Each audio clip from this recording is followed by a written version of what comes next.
Good afternoon, another glorious day here. Feels like summer is definitely upon us now. We had 7 mil of rain on Wednesday, well pretty much during the day, so it's given everything a good kick. I don't know if any of you watched my video last week. Basically I was saying about the different species and different types of grasses and how they grow at different rates. Well, what that drop of rain did on Wednesday is really push the power up. So if you're playing this weekend, you'll see the greens are they look a lot denser, a lot thicker in growth. It's because all the grasses now are competing with one another and they're growing at their actual correct heights and speeds. So last weekend, if you played, we had a few problems with the irrigation. So some of the tees, especially the ones over the back end of the golf course, were looking a bit dry. So I'm just going to run through what went wrong and just give you a little bit insight into my irrigation system. So I'm sat here in my office. This is the greenkeeper's maintenance yard, and here is my computer, which I do all my stuff online and all my spreadsheets and everything. But it also runs my irrigation system. So this here is the map of the whole golf course, and then everything is then fed from my computer out onto the golf course.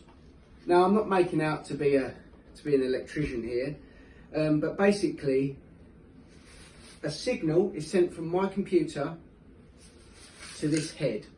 Okay, these heads are on the greens, the approaches and the tees.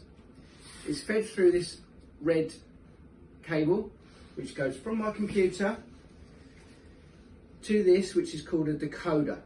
So each decoder has its own name, each number. This one's 9CB16.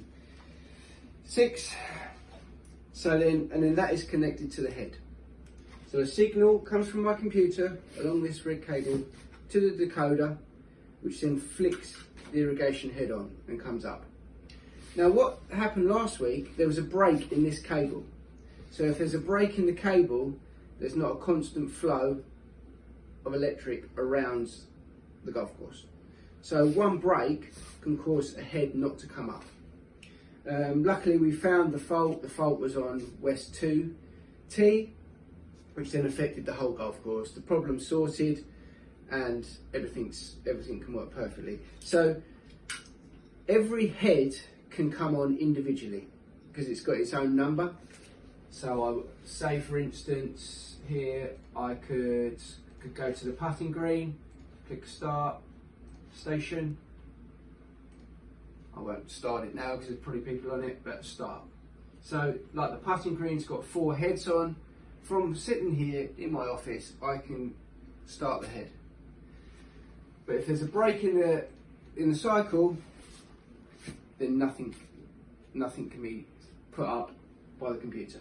I can still do it manually. There's an on and off switch here, but the amount of heads I've got on the golf course, that is very time consuming. And ultimately it's better to water at night when the temperatures aren't as high, so most of the moisture stays within the soil.